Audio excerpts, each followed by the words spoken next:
Por que nem todo pensamento tem força suficiente para virar realidade?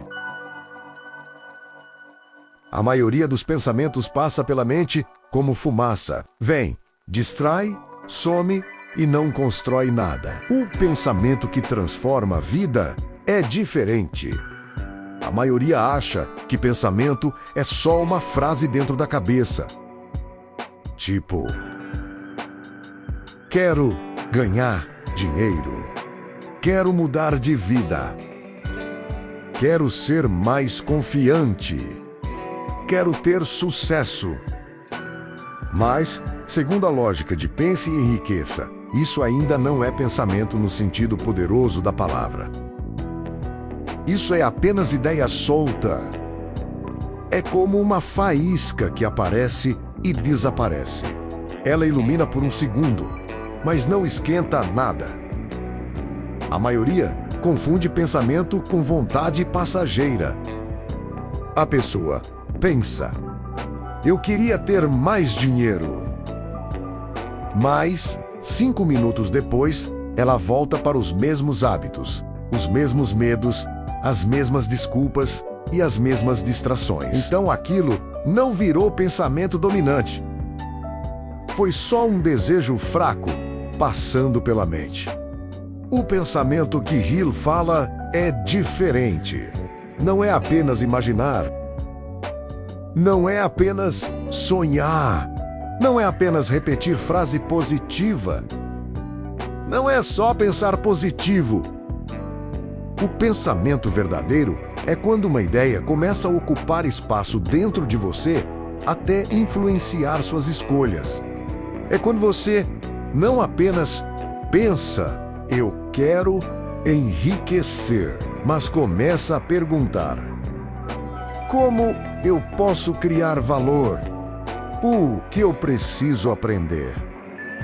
Qual habilidade pode me levar até lá? Quem já conseguiu isso? Que plano posso começar hoje? A maioria acha que pensamento é algo passivo. Como se pensar fosse ficar parado, olhando para o teto, esperando uma resposta cair do nada. Mas no livro, pensamento é ativo. Pensamento é uma força que começa na mente, mas precisa empurrar o corpo para agir. Um pensamento que não muda uma atitude ainda é fraco. Por exemplo, uma pessoa pensa: preciso melhorar minha vida financeira. Mas continua gastando sem controle. Não estuda, não tenta vender nada, não cria nada, não muda nada. Nesse caso, o pensamento não virou comando. Ele ficou só no campo da reclamação. Agora, quando a pessoa pensa: vou organizar meu dinheiro, aprender uma habilidade, vender um serviço, testar uma ideia e insistir até melhorar minha renda. Aí o pensamento começou a funcionar de verdade. Porque ele deixou de ser fumaça. Virou direção. A maioria também acha que pensamento é algo que ela controla automaticamente. Mas na prática, muita gente não pensa. É pensada, é puxada por medo. É puxada por opinião dos outros. É puxada por comparação. É puxada por lembranças ruins. É puxada por frases que ouviu a vida inteira. A pessoa acha que está escolhendo seus pensamentos, mas muitas vezes está apenas repetindo padrões antigos. Eu não consigo. Isso não é para mim. Já é tarde. Eu não tenho sorte. Quem sou eu para tentar? Essas frases parecem pensamentos, mas na verdade são programas mentais repetidos tantas vezes que a pessoa começou a acreditar neles. E aqui entra a virada. Pensamento não é tudo que passa pela mente. Pensamento é aquilo que você aceita, repete e alimenta. Uma ideia negativa pode aparecer. Uma dúvida pode aparecer. Um medo pode aparecer. Mas você decide se aquilo vai virar morador da sua cabeça ou apenas visitante. No Pense e Enriqueça, o pensamento importante é o pensamento cultivado. É a ideia que você escolhe plantar, regar e proteger, porque a mente é como um terreno. Se você não planta nada conscientemente, nasce mato. E o mato são os pensamentos automáticos. Medo, desculpa, comparação, procrastinação. A maioria acha que pensamento é só ter uma ideia. Mas pensamento, no sentido transformador, é mais parecido com cultivar uma ordem interna. É dizer para a sua mente: é para cá que nós vamos, e repetir isso com tanta clareza, emoção e ação que sua atenção começa a obedecer. Então, resumindo a diferença, a maioria acha que pensamento é uma coisa que aparece. Mas o pensamento poderoso é uma coisa que você constrói. A maioria acha que pensamento é imaginar. Mas pensamento real é direcionar energia. A maioria acha que pensamento positivo basta. Mas pensamento forte precisa virar plano, decisão e movimento. A maioria acha que pensamento fica dentro da mente, mas o verdadeiro pensamento aparece nas escolhas. Porque no fim, você não prova o que pensa pelo que diz. Você prova o que pensa pelo que faz repetidamente. O pensamento criado, o verdadeiro pensamento, tem direção. Ele tem emoção. E principalmente, ele tem repetição. Ele obriga a pessoa a agir. É por isso que Rio começa o livro falando de desejo, porque para ele, o pensamento sozinho é fraco. O pensamento precisa ser aquecido por uma vontade intensa. Pense assim. Uma pessoa pode pensar: eu queria ganhar mais dinheiro. Mas isso é vago, é mole, é apenas um desejo solto. Agora, quando a pessoa transforma isso em uma decisão clara, algo muda. Eu vou ganhar determinada quantia, até determinada data, oferecendo determinado serviço, seguindo determinado plano. Esse pensamento já não é só pensamento. Ele virou uma ordem mental. E é aí que a mente começa a trabalhar de outro jeito. Quando você define com clareza o que quer, seu cérebro começa a filtrar o mundo ao redor. Coisas que antes passavam despercebidas começam a parecer importantes. Uma conversa vira oportunidade. Um problema vira ideia. Uma pessoa vira pensamento. Conexão funciona como uma lente. Vira resposta. Quando a lente está embaçada, tudo parece confuso. Mas quando ela está ajustada, você começa a enxergar caminhos que já estavam ali. Por isso, só que você não percebia. O pensamento precisa ser alimentado todos os dias. Não basta pensar uma vez. Não basta se animar em uma segunda-feira e esquecer na quarta. A mente acredita naquilo que recebe com frequência. Se uma pessoa repete todos os dias que não consegue, que não nasceu para aquilo, que é tarde demais, que dinheiro é impossível, ela está treinando a própria mente para procurar provas de fracasso. Encontra.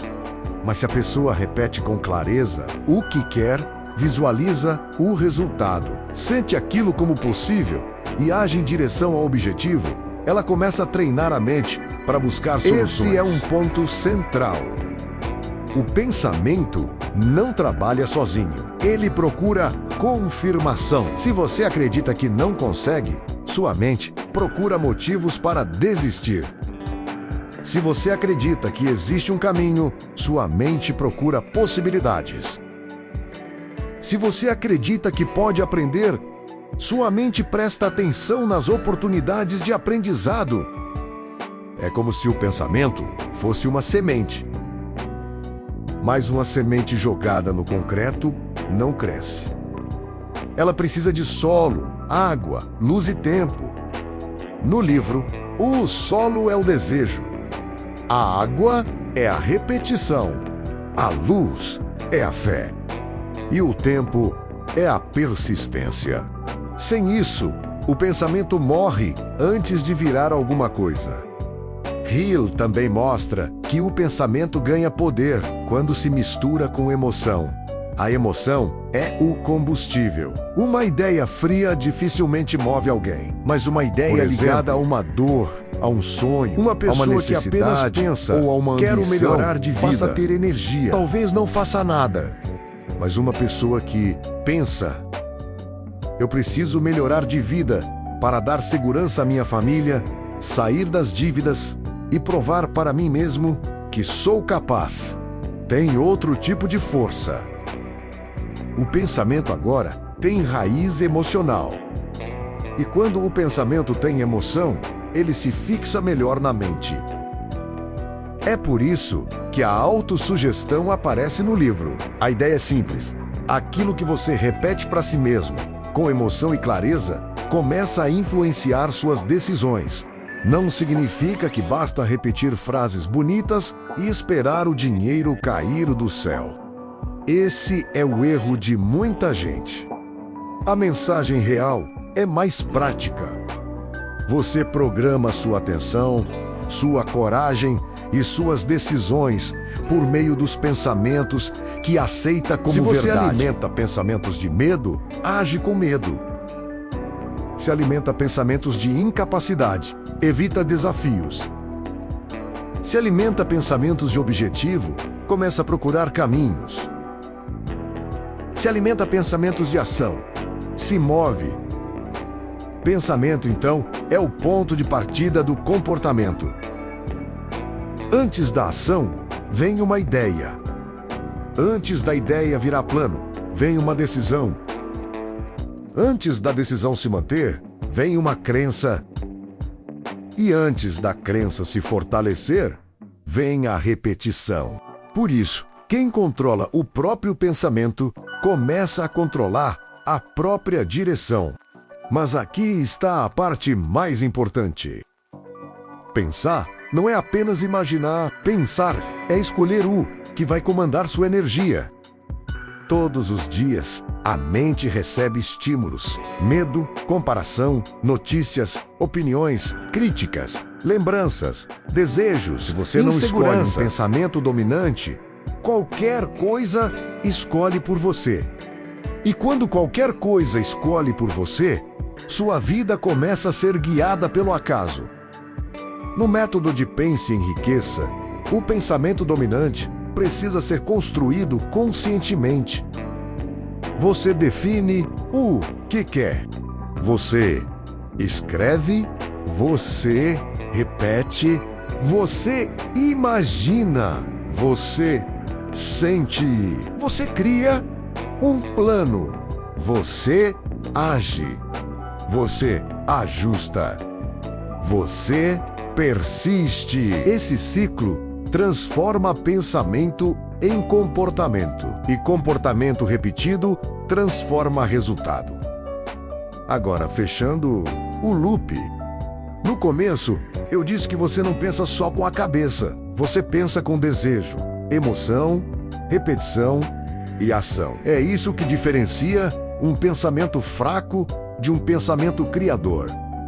Um pensamento fraco diz: seria bom se acontecesse. Um pensamento forte diz: eu decidi que isso vai acontecer e vou agir até encontrar o caminho. Segundo Pense e Enriqueça, o pensamento realmente funciona assim. Ele nasce como ideia, ganha força com desejo, ganha forma com clareza, ganha energia com emoção, ganha direção com plano, ganha realidade com ação persistente. Então, no fim, o pensamento não é só aquilo que passa pela sua mente.